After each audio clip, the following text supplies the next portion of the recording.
the abortion problem. I've mentioned a little bit about this last night, but for some of the newcomers, you might be asking, well, why are we doing this? Why are we having a seminar? Well, in the early to mid-1900s, Charlotte was a leader in a dark statewide eugenics program trained for 45 years.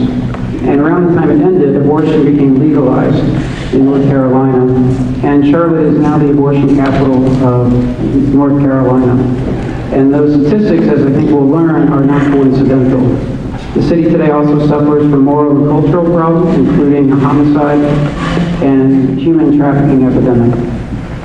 And despite the great efforts of the pro-life community across North Carolina, the culture is getting worse. How come? Well, the reason is we're not getting to the roots of the problem. And that is why we're organizing this seminar today. For long before there was a culture of death, there were people in our society and imposing it on the people. Yet the seminar is built on the hope and joy and faith in Christ. For there is an antidote, and that is the traditional doctrine of creation as taught by the Catholic Church. And next to prayer, learning this doctrine can help provide. But there's more in terms of learning how evolution and Darwinism influences the abortion movement will also allow us to see how these theories adversely affect other areas of our society. Conversely, learning about the traditional doctrine of creation can help us teach how to weave the teachings of Christ back into the fabric of our society and to build a culture of life. And therefore, we are pleased to kick off this restoration effort by welcoming the Colby Center for Creation.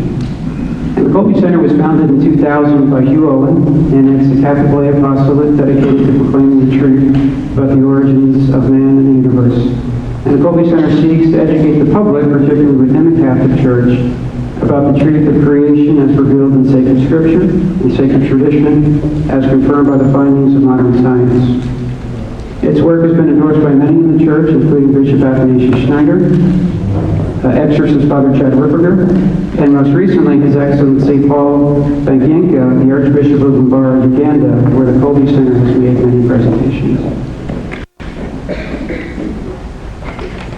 And our speakers today are Hugh Owen and Pamela Acker.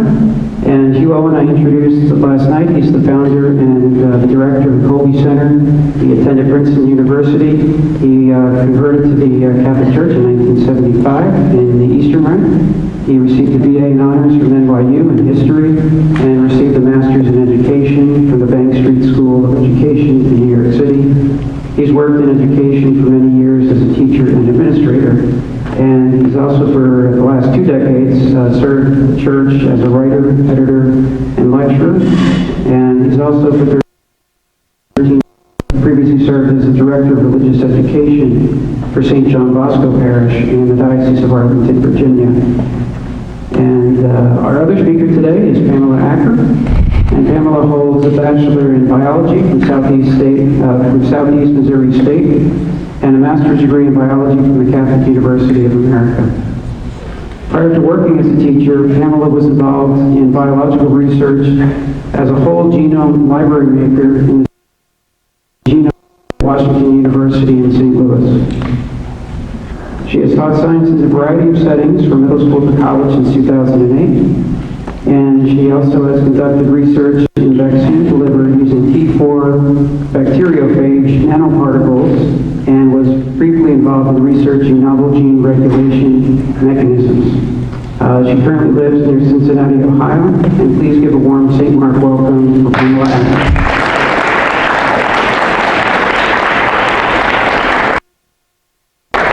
Thank you. I like to think, since I'm a teacher, I'm loud enough to project across the whole room, but they mic'd me up anyway, so here we go. Hopefully you can hear me all right. So what I'm going to do in 3 presentations today is try to give you some insight into the actual science behind evolutionary theory. And I started to question evolutionary theory as a molecular biologist long before I ever heard a talk by the Colby Center, because I looked at the problem of DNA and proteins and the way those two things work together, and it just didn't seem to me like you could have a molecule that had all the information for a really complex molecule like a protein, but had to be built by that really complex molecule that it coded the information for. So it's almost a molecular chicken and egg problem, if you will. So I started kind of there in graduate school, and gradually came to do more and more research into more and more of the things that I had been taught were true about evolution theory. And what I'm going to do today is present some of those things to you. And we call this talk Icons of Evolution, which we're borrowing from Dr. Jonathan Wells, who I believe coined the term about 20 years ago when he wrote a book by that title. But a priest on Sensus Fidelium gave a very good homily with the same title, Icons of Evolution, and that my next two slides are lifted entirely from him, but to help you understand why we're using this terminology. So if you think about the icons that Hugh talked about last night, there are these beautiful images of the way that the world was created, and they're teaching us something. And so when you look at an icon, you can think of it as a sermon without words. So think of that as we're going through this talk. These images that I'm going to show you that are used to present evolutionary biology as true are icons in the same sense. They are sermons without words. They are teaching you science without actually showing you any evidence. They're showing you an image that is supposed to communicate a truth. And if you compare this icon of creation, the creation of Adam, to the icon of the creation of man in the next slide, I hope you'll notice a few differences. So this is the icon that's on display in the American Museum of Natural History in New York. And it looks a little bit different than the icon on our last slide. So instead of God handing, breathing life into Adam, so our Lord Jesus Christ, bringing him out of the dust of the earth, we have a gorilla handing something down to a human being. And notice they're both quite dead. And they're actually both female skeletons. So that's yet another inversion. If you are looking at this, you should see, hopefully, that this is a deliberate and blasphemous mockery of the icon you just saw. Everything is inverted. Instead of light, there's darkness. Instead of life, there's death. Instead of God and man, there's gorilla and woman. And everything is backwards and upside down. And that's a characteristic signature of the diabolical. So Father gave a much better explanation of all of this in his talk than I did, and I refer you to him. But I present it because this is the battle that's being waged. The battle that's being waged is not being waged at the level of ideas. It's not being waged at the level of evidence. It's being waged at the level of images. And so that's why this talk is so important. So I'm going to take you through a number of the images that you see, and I apologize that it looks like the screen is kind of set up for 3D glasses or something. There's a little bit of an echo there, but hopefully I can talk you through some of the images. But the first icon, or the first image that's presented, is this idea that natural selection is somehow the same thing as evolution. So in a population, there's variation, and if you look around the room, you'll see that. Some people have dark hair, some people have blonde hair, some people have no hair, some people have lots of hair, some people have brown eyes, blue eyes, all these sorts of things. There's a lot of variation in this population. And if the roof fell in on half of us, that's sort of depressing, but it would alter the variation in the population, right? So all of a sudden you might go from 20% of people that had brown hair to 30% of people that had brown hair. And evolutionists will point to things like that in animal populations and say, okay, over time this population has shifted towards a darker coloration because that's better camouflage, or a lighter coloration because that's better camouflage, depending on where they live. And they'll say, look, that's evolution. Evolution has happened. So we've seen sort of a shift in this population from one phenotype or one physical presentation to another phenotype or another physical presentation. And kids are shown images like this in textbooks that say, there's a lot of giraffes, they can't all survive, they have different variations. Environment better than others, so those giraffes survive, and they have little baby giraffes, and then the generation subsequent to them look more like them, and over time this is going to drive evolution of a giraffe into a rhinoceros or something like that. And that's where I disagree. Okay, everything that's on this slide, actually, in terms of the images, and in terms of the example that I've given you, everyone will agree actually happens. There's variation in population, and individual species can change over time, but a dark-colored giraffe is not the same thing as a rhinoceros when you're talking about change over time. So giraffes going from light color to dark color we can accept, but giraffes going to rhinoceroses is maybe a little bit of a stretch. So the peppered moths are an image that's presented to you in a lot of biology textbooks as kind of the quintessential original example of this natural selection driving evolution forward. And the research was done by a man named Kettlewell, and he noticed that after the Industrial Revolution began in England and trees started to be covered with soot, that there was an increase in these darker moths. So this melanic population of moths was on the rise. The lighter moths were getting eaten more often. And he said, look, this is clearly moving towards a new species. And we may disagree with him for reasons just stated. But this is put forward, and you see images like this in books. And you see images like this in books. And these images make me laugh because in nature, you will never see a pepper moth on a tree trunk like that. Those are dead. They've been pinned there by whoever photographed them, because peppered moths normally rest with their wings closed, like other moths, and they don't normally rest on the trunks. They normally rest in branches and in other places where scientists find it very difficult to find them. So the idea that a predator is going to come along and pick off this light-colored moth resting on a dark trunk is a little bit of a fairy tale, because they simply don't rest there. And in fact, when Kettlewell did his experiment, he was doing it during the day. These moths are nocturnal, so he had to warm them up on the hood of his car to get them to move enough to actually sort of wake up and crawl around on these tree trunks where he placed them. And since he was placing them on the tree trunks, many have argued that what he ended up doing was creating a sort of feeding tray situation. So birds could come and pick off the moths that were not camouflaged on the tree trunks. I hit a button here I didn't mean to hit. There we go.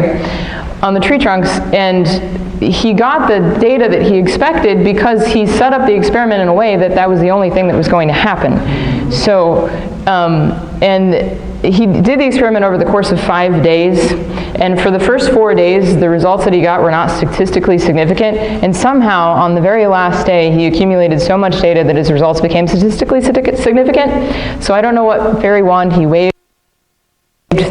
Also calls his methods into question a little bit. And I've also read somewhere, and I'm again forgetting the reference, which I generally do, the more reading I do, but that birds are not even the primary predators of these moths. Most of them are eaten by bats, which are also nocturnal. Now, if you know anything about bats, you know that bats do not hunt by sight. So the fact that there was a change in the population from dark to light may not actually mean much of anything. And subsequent experiments done on these same moths showed that in some places in England, the moths shift from light to dark. In some places, they shifted from dark to light. And there didn't seem to actually be a correspondence with the level of pollution in the environment. So if you pool all the data together, what you get is there are some light moths, there are some dark moths, there seems to be some variation in the population, some conditions seem to favor one color over the other, and they're still moths. Shockingly disappointing. All right, finch beaks are another common thing that's put forward in terms of this idea that natural selection somehow shows us that evolution is true. And Darwin's finches, there are supposedly 14 different species of finches on the Galapagos Islands that bear his name. And Dr. Peter Grant, who has done a number research for decades with these finches, along with his wife Rosemary, has observed that in captivity, these different species of finch will breed with one another. So if you know anything about the definition of a species, the biological definition, there are actually, I think, over 30 definitions of species, but which doesn't make this complicated at all to explain, right? But the most commonly used one is the biological definition of species, which is if you can successfully reproduce with another individual, then you belong to the same species.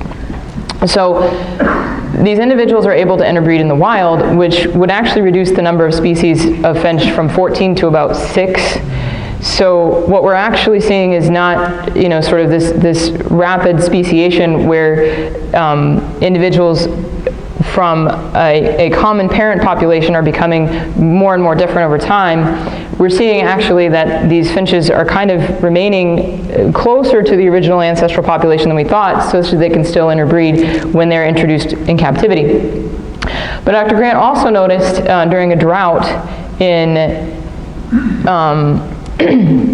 on the Galapagos Island where he was researching these finches, that the average size of the beak of the finch increased by about 5%. And so he said, hey, look, here's another good example of natural selection. We have a drought, which is selective pressure, so it's changed the environment.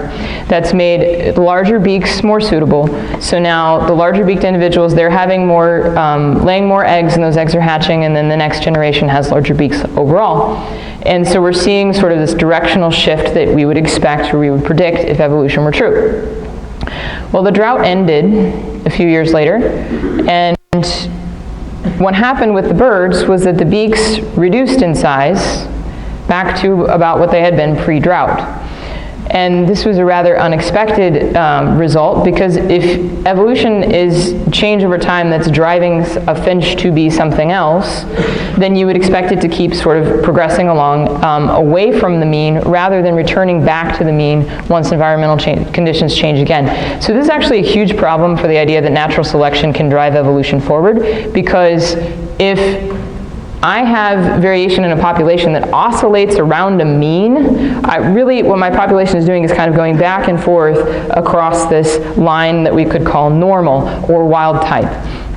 And what I'm getting is not a finch that's turning into something else, but a finch that's better adapted to this particular environment, but still retains the genetics to be better adapted to a slightly different kind of environment. And that looks to me more like intelligent design than it looks like random natural processes. So, is this evolution or is this equivocation? And this is a very important point that most people don't discuss when they're discussing evolution, which is that often people use the word in two different senses. So they'll say that what we just saw was evolution. We saw populations changing over time. We saw allele frequencies in populations changing over time, which is the actual definition they'll give you in college of evolution. And if that were the only definition of evolution, I would say, sure, evolution is happening all the time. But then they also use that to mean that that means that an amoeba became a man.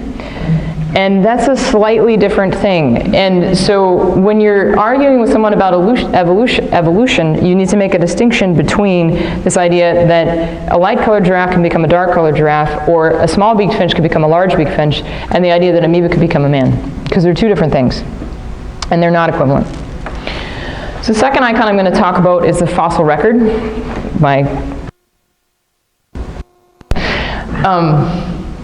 And so Hugh spoke a little bit about this last night, and the idea that Lyell had was that sedimentology happens the same way, has always happened the same way he sees it now, so a little bit of dirt gets laid down very slowly over eons of time, and if that is true, then the deeper I dig below this floor, the older the dirt is, because it's been laid down in successive layers, and so then the one closest to the top is the newest, the one closest to the bedrock is the oldest.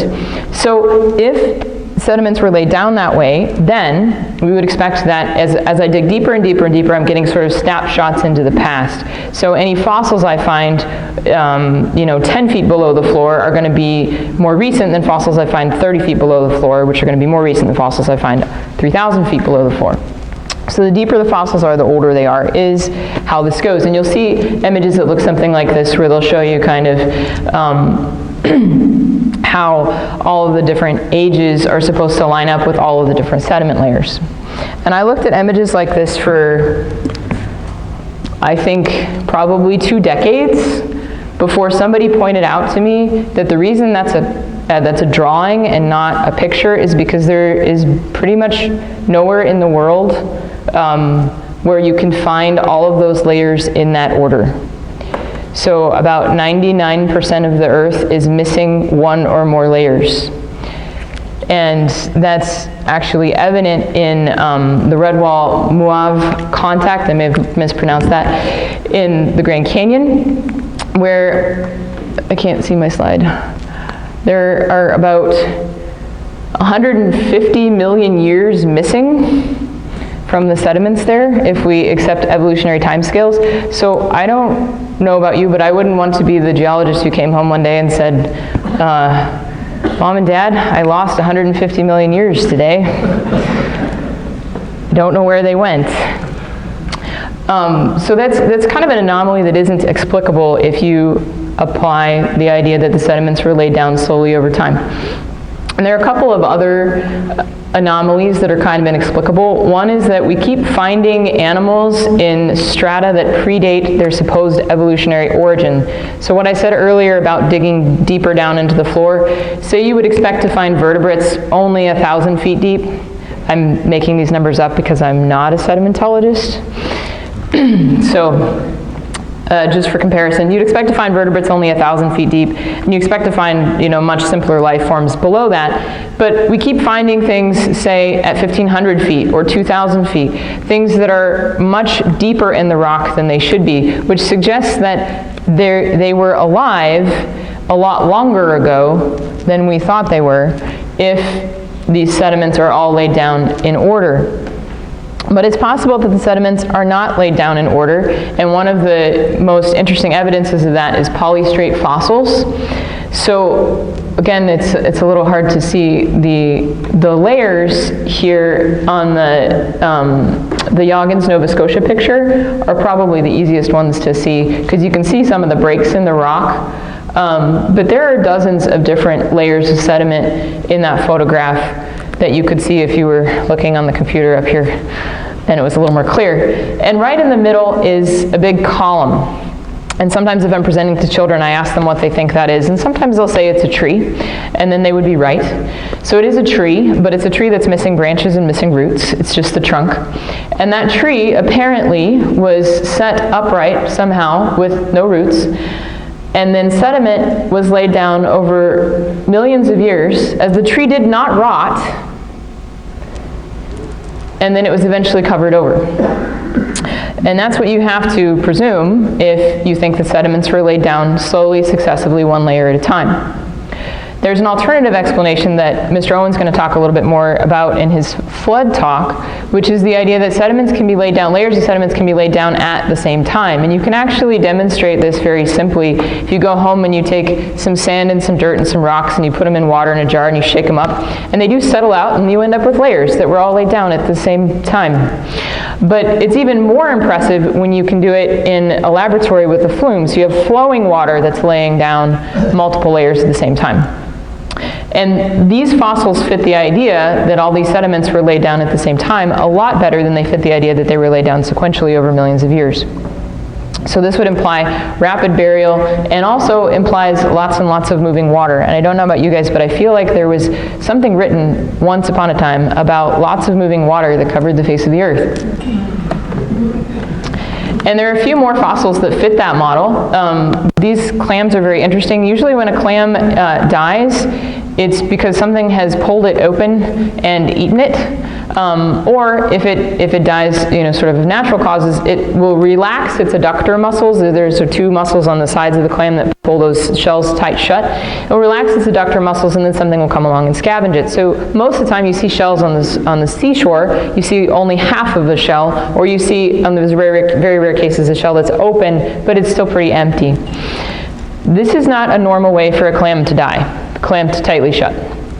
This had to have happened under very strange, dramatic circumstances, and we find lots and lots of these clam fossils kind of all clustered together in a way that they wouldn't normally be, just sort of in a heap, almost as if they had been washed there by lots of water.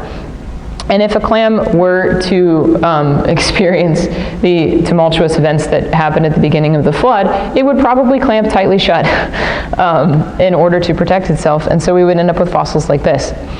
And this is the last fossil I'll show you that kind of fits the flood model better than a slow sedimentation model. If sediment is laid down very slowly over time, soft-bodied creatures would not be preserved under normal circumstances because they would rot very quickly, the bacteria would get to them, or something else would get to them, and there would be nothing left to fossilize.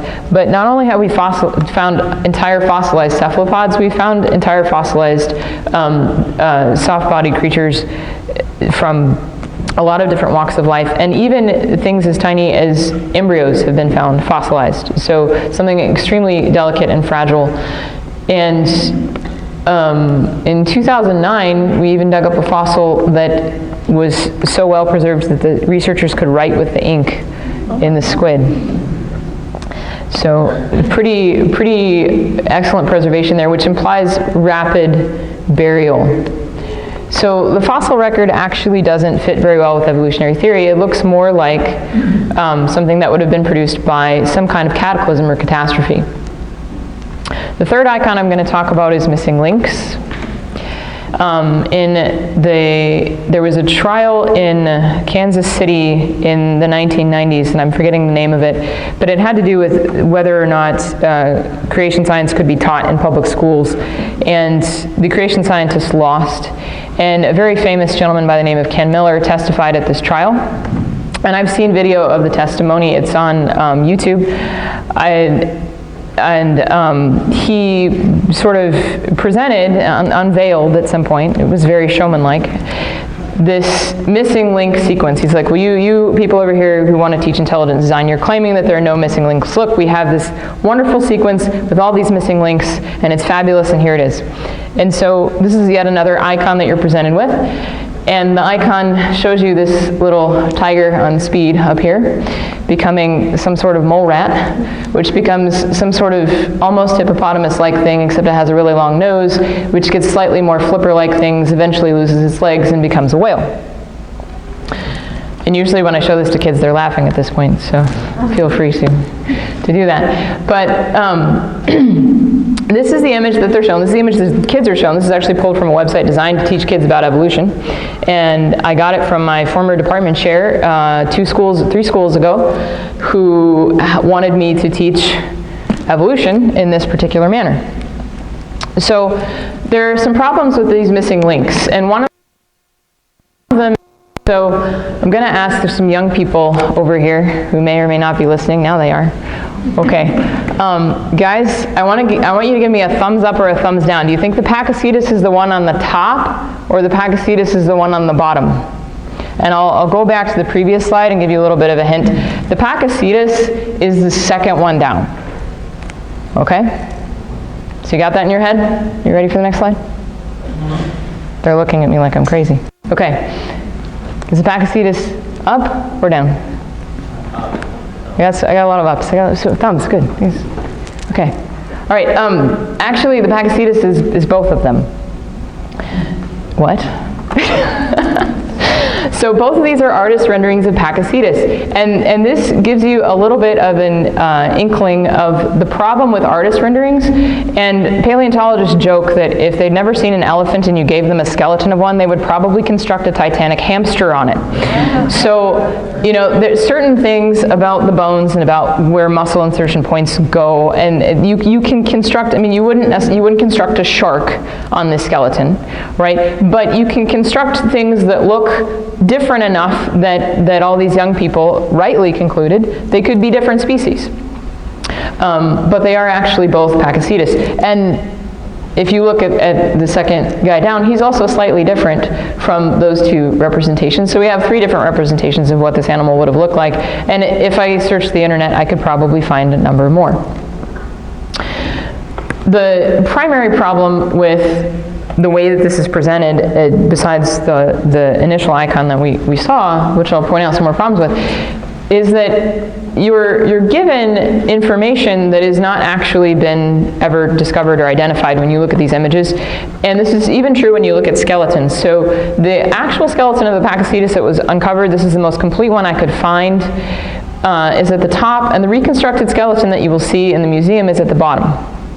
Now, some museums are honest, and they'll fill in bones in a different color if those bones are not present and they're simply presumed. But this museum was not that honest. Everything looks like it was dug up from the ground correctly like that. And the skull particularly, I mean, we have fragments of it, but the three-dimensionality of it is maybe a little bit of a stretch. But Pakicetus is actually pretty good compared to some of the other skeletons. So this is Rhoda Cetus. This is the third round.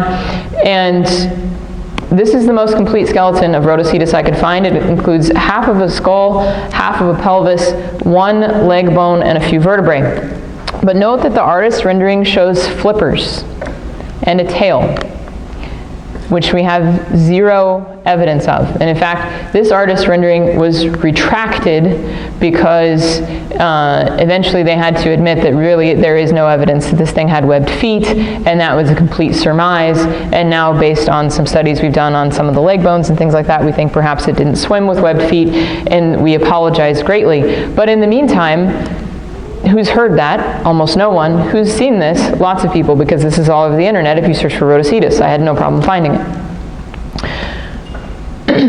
Another problem is that in that original transitional sequence we saw, everything had a lovely size progression, going from smaller to much larger. In the reality, between steps 3 and 4, so that would be Rhoda Cetus and Basilosaurus, you had an animal that was approximately 10 feet long somehow immediately give rise to an animal that's approximately 66 feet long. And I don't know about you, but that's a big baby, right? And these are actually drawn to scale. The little Rhoda Cetus up there was stretched out to the 10 feet scale that's down there, that belonging to the Basilosaurus. So this animal somehow gave rise to that animal. And not only is size a problem here, but it also lost its back legs. Its tail became approximately a third of its body. And what's even more important is its nostrils went from the front of its nose to the top of its head in one evolutionary step, which is impossible. So this is the sequence with no missing links. There's some huge missing links here in between these two organisms. Tremendous missing links. Now, since this has been published, the original sequence that I pulled for you, which is actually still being taught, many people want to replace Basilosaurus with Durodon, which is a smaller version of Basilosaurus, basically. But so that would help with the size problem, but it does not help at all with all the other problems I've just mentioned in terms of the legs and the tail, and particularly in terms of the nostrils and the way this animal is going to breathe. Because you can't just rewire your nasal passages like that. It's a little more complicated. And so this is the new icon, one of the newer icons of whale evolution. But it's still got most of the same characters, and it still has lots of problems in terms of there are steps that are being made here between organisms that are incredible leaps. And also, just as a scientist, I would like to know why there's only one kind of organism at every one of these branches when we have 70-something different kinds of whales and dolphins right now. So how do we have this nice progression of one kind of thing gave rise to one kind of thing, gave rise to one kind of thing, and yet we have this incredible diversity? Now, it doesn't make sense. There are missing links for the missing links, and there are things that are related to the missing links that are missing. And really, all that it proves that scientists took these organisms and put them together in a sequence. Oh, I forgot I had Archaeopteryx. I'll come back to him. All that it proves that when you look at these images is that scientists can look at individual organisms and say, this one kind of has some similarities to that one, so I can line them up in a sequence. And I just, similarly proved to you that a Chihuahua evolved into a Bernese Mountain Dog. Okay. Now, yes, if you know anything about dogs, you know that that is not true. A Chihuahua actually devolved from a regular dog. It's not really a dog anymore. I used to live in Texas, so I may or may not have an antipathy for the poor Chihuahua. But really, I mean, when you're looking at these things that show sort of sequences or arrangements or whatever, we really don't have evidence that one thing gave rise to another. We just have evidence that one thing is similar to another. And that could be because of evolution theory, if we had lots of other evidence to back it up. But it could also be because varying within individual kinds. So we have dogs, there are lots of kinds of dogs, and then there are coyotes, and there are wolves, and there are foxes, and we would say that they're all dogs, or dog-like. None of them are cat-like. None of them are giraffe-like. But there's incredible variation within each individual kind. And it's not unreasonable to think, based on the natural selection we observe, that God could have created a dog that gave rise to all of the dogs that we see now. It is unreasonable to think that he created a dog that gave rise to a moose. All right, so back to Archaeopteryx. This is forward. It's supposed to be half dinosaur, half bird. It's been studied very closely by a gentleman by the name of Alan Fiducia, if I'm pronouncing his name correctly. And he's one of the world's leading ornithologists, and he says there is no evidence to suggest that this animal was anything other than a bird. It has modern feathers that would allow it to fly. It has a lot of other features that are actually highly specialized, like the claws on its wing. That's a highly specialized variation of bird morphology that you see in swans and other birds like that. And he says this is not a transition, it's simply a bird. So that was rather disappointing. So only half of this timeline is true.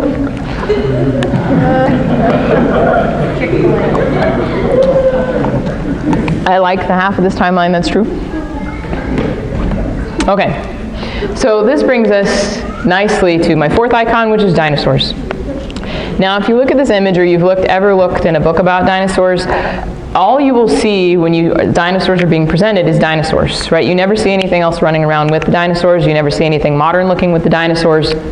It's all about the dinosaurs. And there was a gentleman by the name of Carl Werner. He produced a book called Living Fossils. I believe it took him about 20 years traveling around the world, asking museum curators to show him fossils. And he kept asking initially, can you show me fossils of any modern animals that were buried with dinosaurs? And they'd say, oh no, there are no modern animals were buried in the same strata as dinosaurs.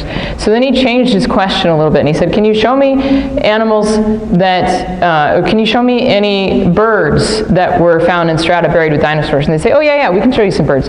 Can you show me any fish? Oh yeah, we can show you some fish. Can you show me any reptiles? Oh yeah. Can you show me any mammals? Oh yeah, we can show you mammals that were buried in the same strata as dinosaurs. Now, remember what I said about the fossil record earlier, and they think that everything is laid down sequentially? So if I'm found in the same strata, that means I'm the same age, regardless of whether you're accepting an evolutionary view or a flood view.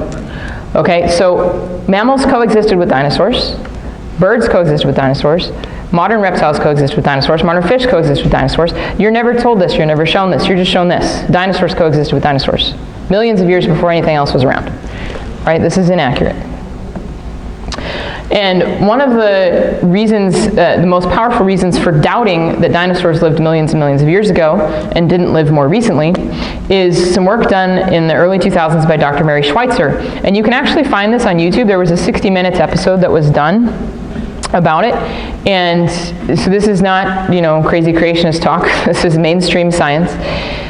She found blood vessels and blood cells and bone cells in dinosaur bone.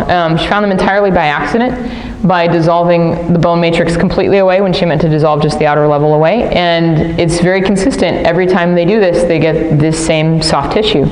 And so scientists raised a lot of objections to this. They thought, okay, maybe it's a bacterial biofilm. And she came back and said, all right, I'm going to test it for collagen. Collagen is a protein that's only found in vertebrates. This stuff tested positive for collagen. It came from a vertebrate. They said, okay, well, maybe it was just somehow completely perfectly sheltered from all water and all oxygen and all everything, but some of the bones that they find these blood vessels in were sticking out of the ground and soaking wet when they unearthed them. So, and there's another gentleman who's done some experiments demonstrating that if you extrapolate them out, potentially soft tissue could last maybe 100,000 years, maybe 1,000,000 years. No way it could last 67 million years. But this dinosaur bone, and from which these samples were found, is supposed to be 67 million years old. So scientists I have a long slide, I just skimmed. Scientists have two premises. The first is that the laws of science tell us that soft tissue can not survive for 67 million years. The The second premise is that we have T-Rex fossils with soft tissue in them, and there are two possible conclusions. You can either conclude that the T-Rex individual lived thousands, not millions of years ago, max maybe 1 million, or you can conclude that the laws of science are wrong. I'm going to give you 3 guesses, and the first 2 don't count, as to what most people conclude. Okay, and it's not that the T-Rex individual must have lived thousands of years ago. It's that somehow we just don't understand how tissue could have been preserved for 67 million years. I don't know about you, but evolutionists accuse creationists of a God of the gaps argument, of saying, oh, we just don't know how this could have happened, so therefore God. Well, in this instance, they're doing, well, we don't know how this could have happened, so therefore evolution. It doesn't really work. Okay, some more evidence that dinosaurs are younger than millions of years. I have a good friend who lives in Ohio who has actually carbon dated dinosaur bones, and so it's impossible to read this even if you're up here, because this is the data of all the different samples he had radio dated. Just so you can see sort of the sheer number of samples that were dated. They were from a number of different dinosaurs. They were sent to a number of different labs, and they all came out with radiocarbon ages between 23,000 and 38,000 years old. And the limit of detection of radiocarbon dating theoretically is 100,000 years old. Practically, it's somewhere between 43 and 48,000 years old. So these dates actually fall well within the range of what is the limits of detectability. So what this is telling, and I'm going to talk in my last talk a little bit more about carbon dating and why you don't need to panic that these are 28 to 30 something thousand years old and think, oh, but Genesis says, less than 10,000 years old, and those don't match up. There's some problems with carbon dating that can actually reconcile these dates with even younger age ranges. But the important point here is that they're completely not reconcilable with 67 million years old. Absolutely, completely unreconcilable. There should be no carbon-14 in these bones. They should not be able to test any of it. They should max out at their limit of detection, and they're not, right? They're testing it much younger. Now, this suggests that these dinosaurs were alive when humans were alive. Which, when I first started learning about all this was probably the most mind-blowing thing I came across, was the soft tissue and the carbon dating in dinosaur bones. But if you think about it, if you're actually believing that Genesis is literally true, and God created Adam last, and dinosaurs were real, therefore, dinosaurs must have been created before Adam, so man must have coexisted with dinosaurs.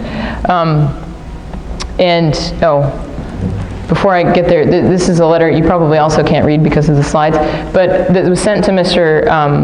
Miller, who was testing the dinosaur bones. I'm going to read a little bit of it to you because this makes me rather upset.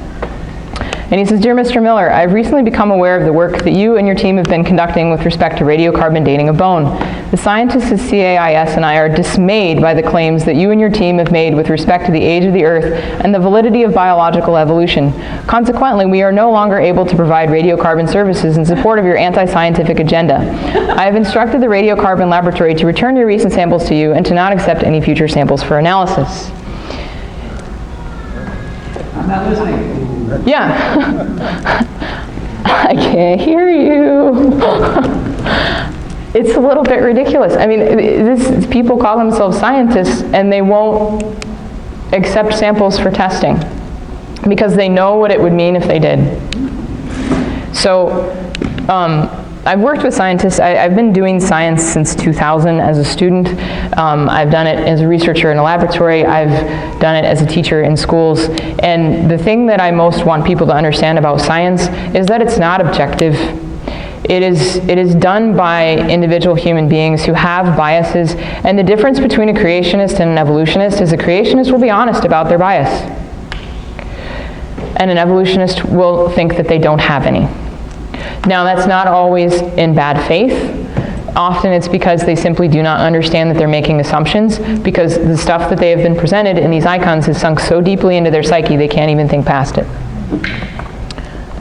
So, skipping a couple of slides because I am running close to time here. It's a good thing that Mr. Fitzgerald lent me his watch. So when I talked about dinosaurs coexisting with humans, there's actually a number of really interesting artifacts that indicate that people could actually, had actually seen dinosaurs, because you cannot draw something that you've never seen. At least you can't draw it accurately. And if I had more time, usually I ask the young people at this point to try to draw a pink fairy armadillo. And of course, none of them can actually draw what it really looks like. But this is a carving of a stegosaurus from a temple in Cambodia from, I believe, the 12th century. So between the 9th and 12th centuries. So this was long before anybody ever dug up a dinosaur bone, yet this is a perfectly proportional drawing of a stegosaurus. So these individuals had to know what a stegosaurus looked like. So there's a lot of archaeological evidence that supports human and dinosaur I can cover before I get cut off. So we'll call it the tree of life, since Mr. Owen objects to that and likes to call it the tree of death, because it is mostly death. The only things that are living are the things on the very outer edge. And I also usually ask you if you can find yourself on this tree of life. You are way over in that bottom corner. You showed up on the tree of life at the 59th minute of the 11th hour, and so you as a human being don't look very important in comparison to the rest of this, which is part of what the icon is communicating to you. You don't matter. You're way over there, right? Mr. Owen is familiar with a gentleman who was working with the Smithsonian to actually construct, see, this is just a graphic. He was actually trying to construct a legitimate tree of life based on DNA sequencing and comparing sequences of different kinds of organisms and looking at dozens and dozens and hundreds of organisms. I'm not going to get the details of the story quite correct, so you may need to ask him about it. But he's looking at just organisms across the whole broad spectrum of life and trying to fit these things into this puzzle in a way that worked. And he presented his findings to his supervisors at the Smithsonian and said only about 30% of what is supposed to fit in this tree actually fits in this tree, and everything else doesn't really fit. And they fired him because they didn't want to hear it.